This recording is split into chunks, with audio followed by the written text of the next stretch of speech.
This is the second part of the wire and bead binding tutorial.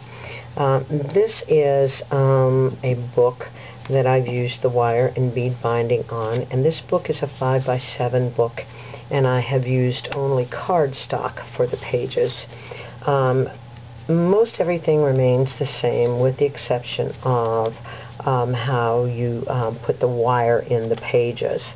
The covers of this book are done exactly as in the previous tutorial, with the cardstock covered, with the chipboard covered with the cardstock, and then we used a binding piece. For the inside pages, however, the change up is this. You make the page 1/2 inch longer than you want your page to be.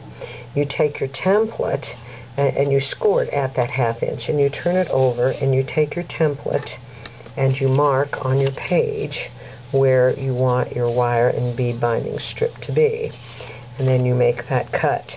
Then you take your wire with your beads and you put it on the inside of that piece, and you fold it, you put adhesive on this portion, and you fold that page over, being sure that the wire is at the topmost part of that fold.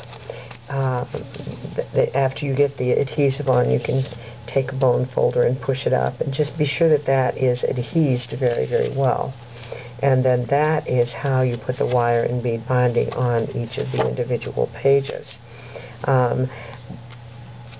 You can choose to, in this book, you can't hardly see where I turned the pages over, because I put the wire and beads in, and then I decorated the pages and added the pictures and so forth. But this book doesn't have the chipboard pages.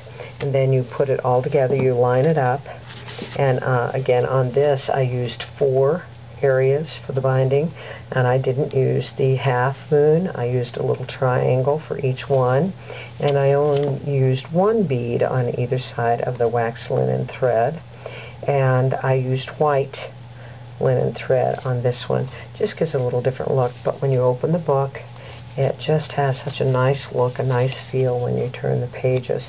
So that's a little bit of an adjustment if you're going to do a book and use this wire and bead binding, and you're just going to use cardstock for the pages. I hope this has been informational and useful to you. If you have any questions, just let me know. Thanks for watching.